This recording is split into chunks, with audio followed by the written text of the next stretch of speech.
여러분, 사람이 모든 일을 계획대로 다 이루어서 이제는 죽어도 여한이 없다라고 하는 그 소리와 이 굉장한 두려움에 휩싸여서 차라리 죽는 게 낫겠다라고 말하는 것은 전혀 다른 의미죠.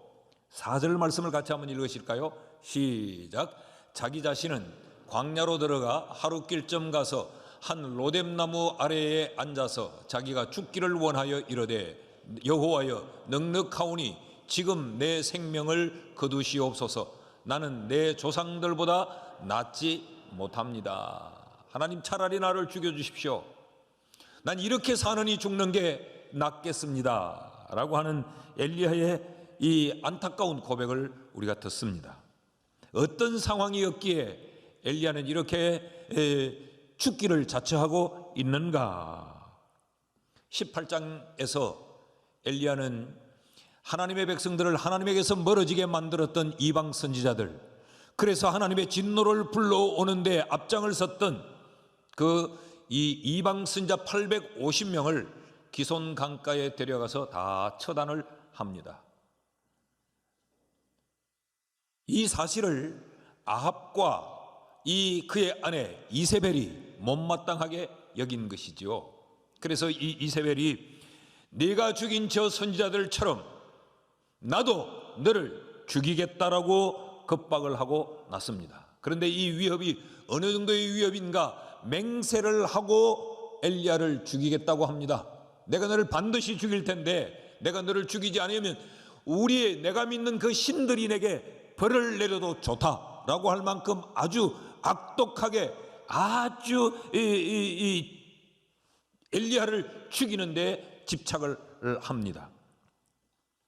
얼마나 두려웠던지 엘리야가 도망을 갑니다. 3절 말씀을 보면 3절 말씀에서 이렇게 기록합니다. 그가 이 형편을 보고 일어나 자기의 생명을 위해 도망하여 유다에 속한 브엘세바에 이르렀다.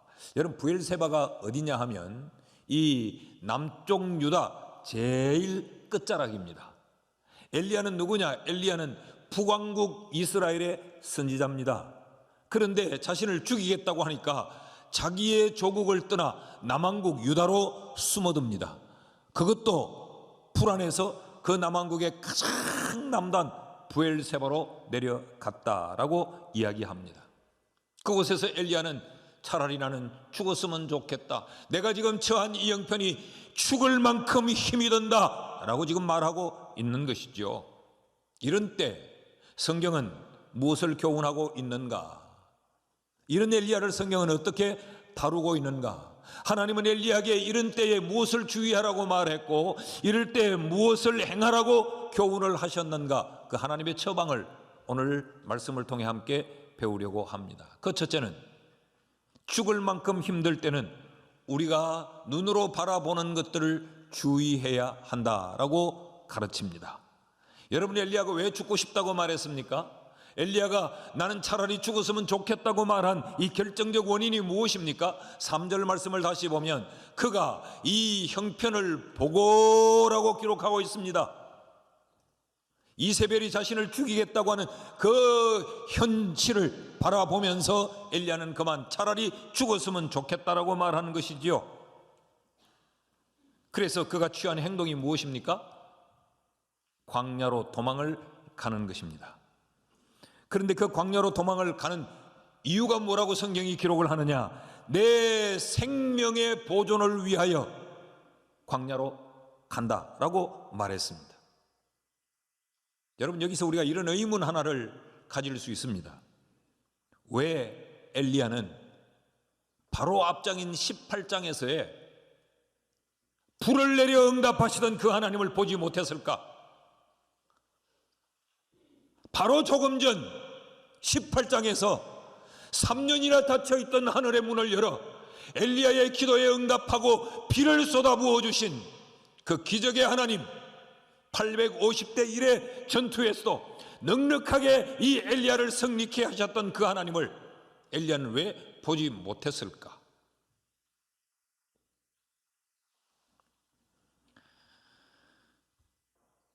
이런 엘리야에게 하나님이 처방을 내리십니다. 그 처방은 5절에서 8절 말씀을 보면 하나님이 엘리야를 찾아가세요. 엘리야가 그 먼 거리를 도망쳐 오느라고 피곤해 지쳐 쓰러져 있는데 하나님이 그를 천사를 보내어서 그를 어루만지세요. 요즘 말로 하면 하나님이 다 마사지를 해서 그 피곤을 풀어줬다는 거지요. 그리고 그에게 물을 마시우게 하고 떡을 주어 그를 먹고 기력을 차리게 만들었습니다. 그러나 이것은 전부가 아니에요. 이것은 하나님이 어떤 목적을 가지고 이렇게 행하셨습니다. 그 어떤 목적 때문에 이렇게 행하셨는가 우리 뒷부분에 가서 살필 텐데, 이렇게 기력을 차리게 만들어 놓고 난 다음 하나님이 그에게 자신을 나타내 보이십니다. 그것이 11절에서 13절까지의 말씀이에요. 하나님이 그를 세워두고 이제 기력을 차리게 한 이후에 하나님 자신을 나타내 보이시는데, 하나님을 나타내 보이시는 그 광경이 굉장히 특이합니다. 엘리야야, 너 자리에서 일어서라. 그리고 똑똑히 봐라. 그러면서 하나님이 그 엘리야가 보는 앞에서 온 산천 초목을 뒤흔들어 놓을 만한 강한 바람을 불게 만들어요. 그런데 그 속에 하나님이 계시지 않았습니다. 지진을 일으키십니다. 굉장히 공포스러운 지진이 일어나는데 그게 하나님이 계시지 않아요. 하나님은 강한 불길을 엘리야 앞에 일으키십니다. 그런데 불이 지나가는데도 그곳에 하나님이 계시지 않습니다. 그런데 뜻밖의 하나님은 그 불이 지나간 이후에 세미한 목소리로 엘리야를 부르십니다. 엘리야야, 네가 왜 여기 있느냐라고 불러요. 지금 이 엘리야는 이세벨의 그 어마어마한 권력 앞에 두려워하고 떨고 있습니다. 그게 하나님이 보이지 않습니다. 혼자뿐인 것 같습니다. 이세벨의 이 권력이 마치 지진처럼 엘리야를 다 삼켜버릴 것 같습니다. 그런데 하나님은 눈에 보이지 않습니다. 불길이 일어나 엘리야를 삽시간에 태워버릴 것 같은 이 이세벨의 그 절대의 권력 앞에 하나님은 보이지 않습니다. 엘리야는 혼자인 듯 합니다. 근데 하나님은 아니야, 나는 너와 함께 있어 라고 세미한 음성으로 엘리야를 찾아주신 거죠. 네가 볼 것은 저 이세벨의 권력이 아니고, 네가 지금 보아야 될 것은 저 이세벨의 막강한 힘이 아니고, 지금 네가 바라봐야 될 것은 너를 단숨에 죽여 없앨 저 이세벨의 칼날이 아니고 너와 함께하고 있는 나를 보아야 해 라는 것이 하나님의 가르침이었어요. 여러분, 우리가 이런 상황을 만나면 우리는 우리 앞에 펼쳐져 우리의 숨통을 조여오는, 그래서 나로 하여금 죽을 것 같이 힘들게 만들어버리는 그 상황만 바라보면서 우리는 우리 스스로 좌절하고 우리 스스로 절망하고 우리 스스로 죽겠다고 선언을 해버리고 맙니다. 여러분, 묻습니다. 우리는 누구의 것입니까? 하나님의 것입니다. 그 하나님이 너는 안 죽는다고 하면 우리는 안 죽는 거예요. 하나님이 끝이다 라고 말하기 전까지는 절대로 끝이 아닙니다. 그런데 이런 상황이 되면 우리는 이세벨의 엄청난 그 권력만 우리의 눈에 들어옵니다. 이세벨의 무서운, 삽시간에 나를 삼킬 것 같은 이세벨의 그 칼날만 우리의 눈에 들어오는 것이죠. 그때는 우리가 하나님을 보아야 합니다. 이스라엘 백성들이 광야에서 뱀에 물려 죽게 되었습니다.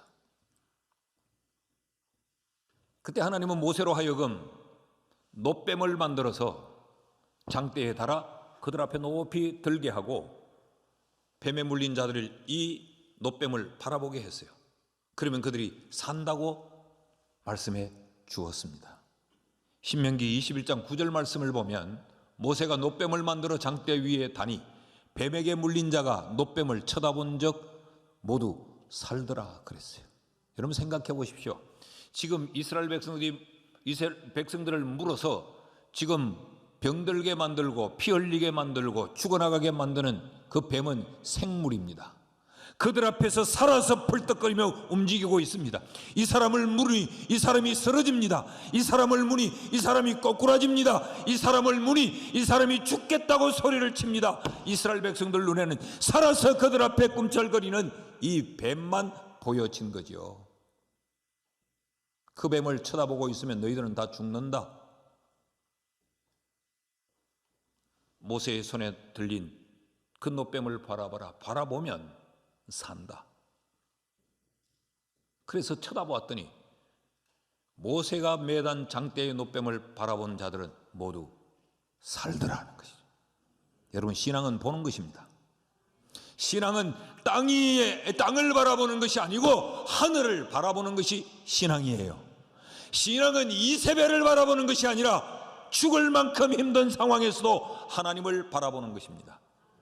믿으십니까? 지금 하나님을 보고 계십니까?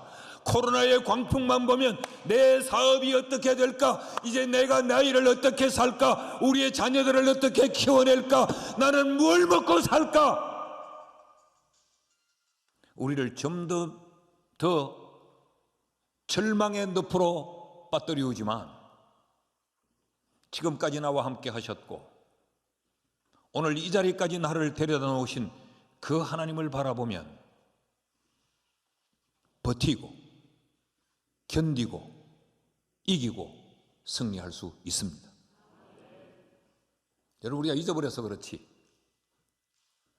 지난 날을 한번 돌아보십시오. 죽을 만큼 힘든 시간이 어디 한두 번이었습니까? 여러분은 잊었겠지만 저는 여러분이 죽을 만큼 힘들어하며 목사님 기도해 주십시오라고 울던 그 눈물을 저는 지금도 기억하고 있습니다.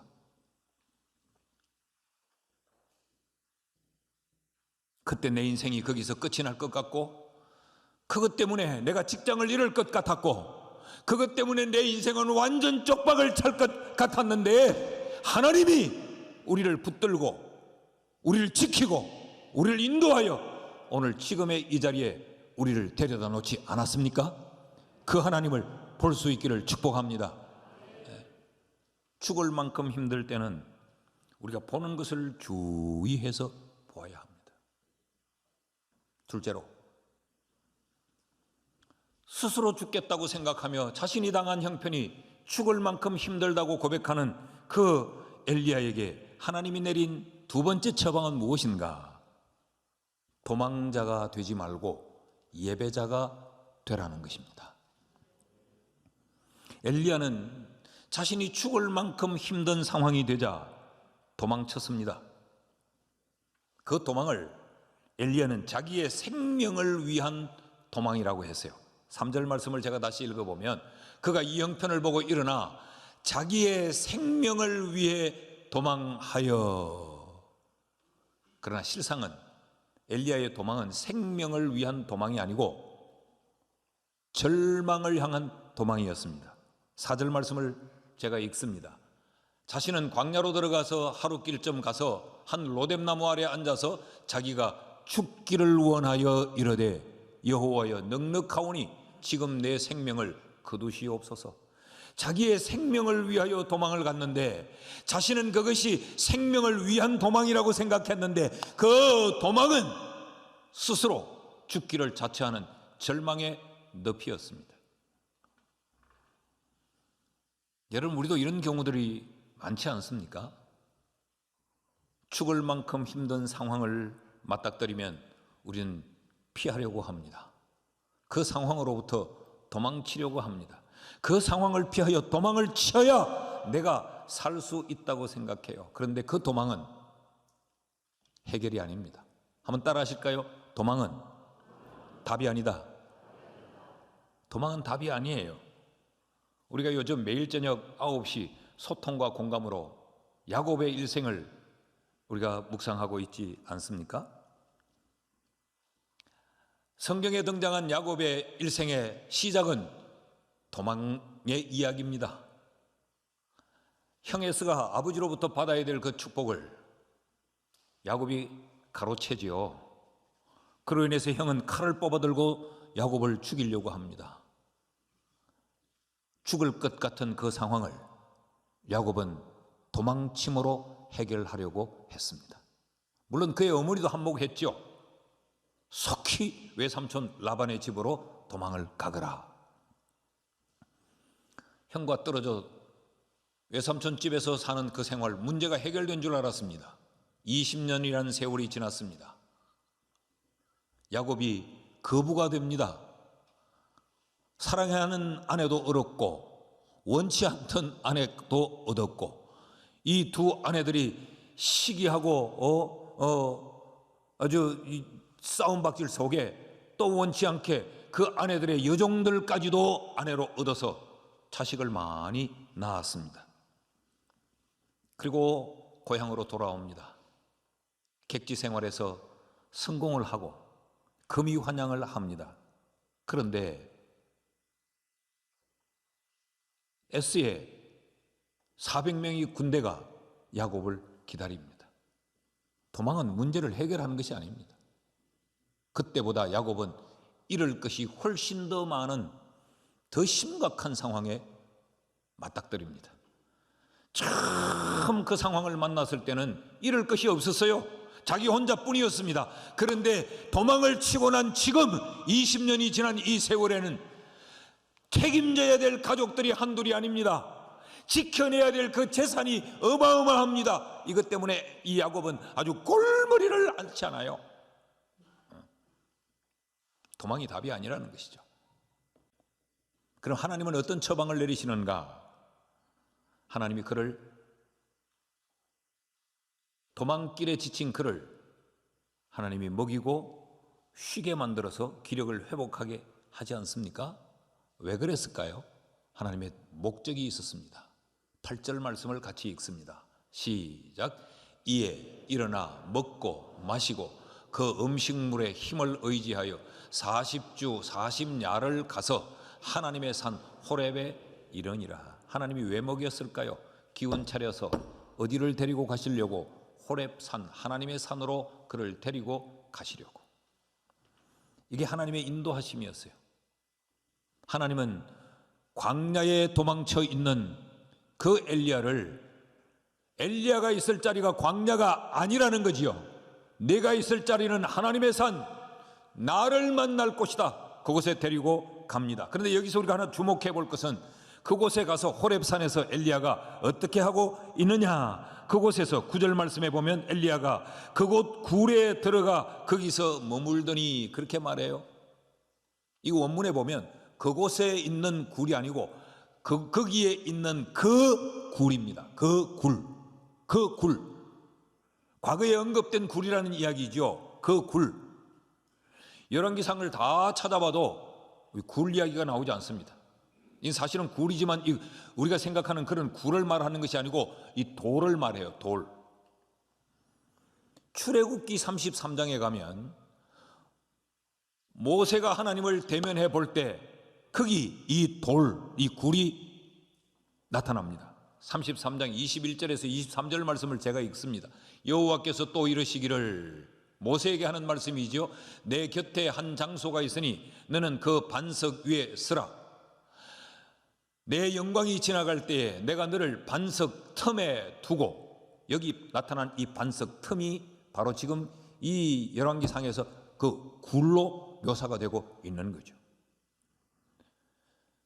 내가 지나가도록 내 손으로 너를 덮었다가 손을 거두리니 네가 내 등을 볼 것이요 얼굴은 보지 못하리라. 그랬더니 그곳이 어떤 곳입니까? 모세가 하나님을 만난 곳, 모세가 하나님을 배운 곳이죠.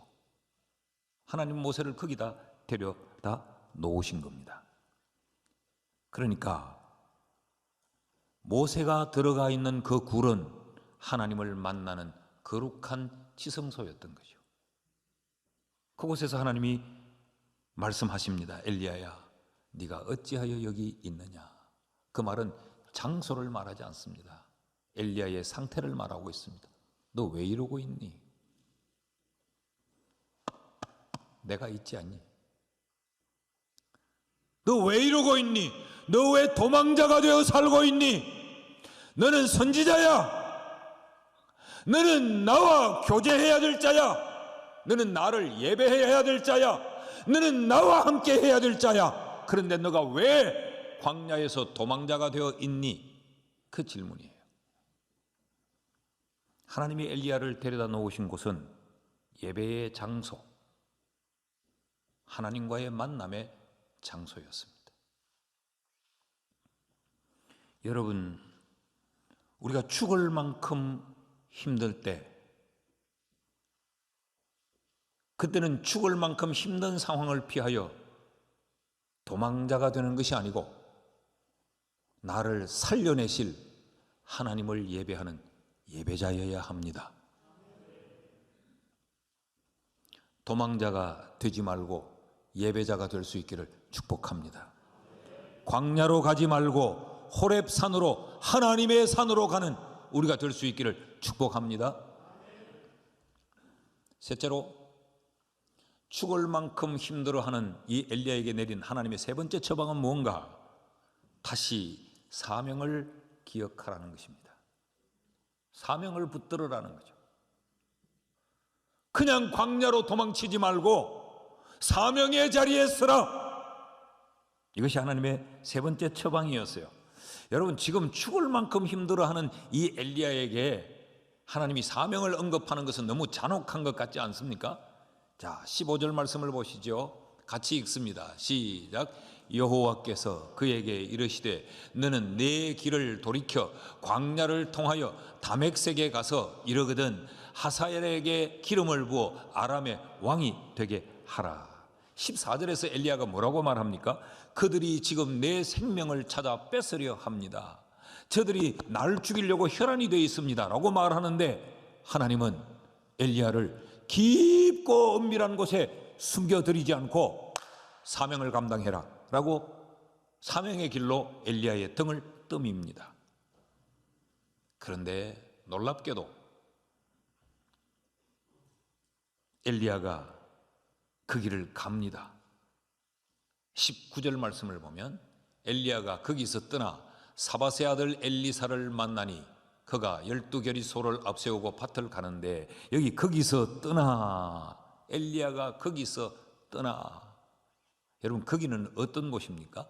낙심했던 자리, 죽을 만큼 힘들어하던 자리.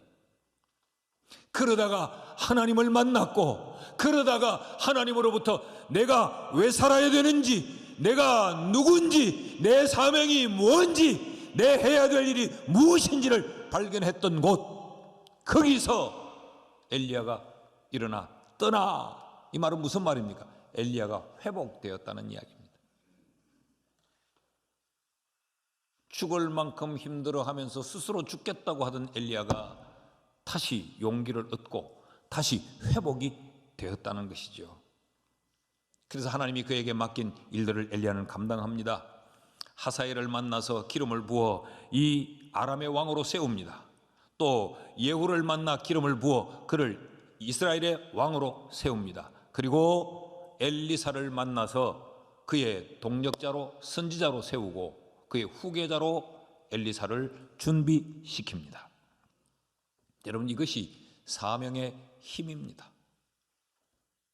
죽을 만큼 힘들 때, 그때는 내가 누군지를 기억하고 내가 무엇을 해야 하는 사람인지 사명을 기억하면 일어날 수 있습니다.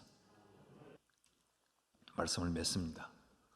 여러분, 죽을 만큼 힘들 때 기억하십시오. 내가 보는 것을 주의해 봐야 됩니다. 이세벨을 보느냐, 하나님을 보느냐. 죽을 만큼 힘들 때 피하고 도망할 일이 아니라 하나님 앞으로 나와 예배해야 할 때입니다. 죽을 만큼 힘들 때 스스로 죽겠다고 말하지 말고 내가 누구이며 내가 감당해야 될 일이 무엇인지를 기억하고 사명의 자리로 나아가면 죽을 만큼 힘든 상황에서 우리는 기적을 보게 되고 승리의 열매를 거두게 될 줄 믿습니다.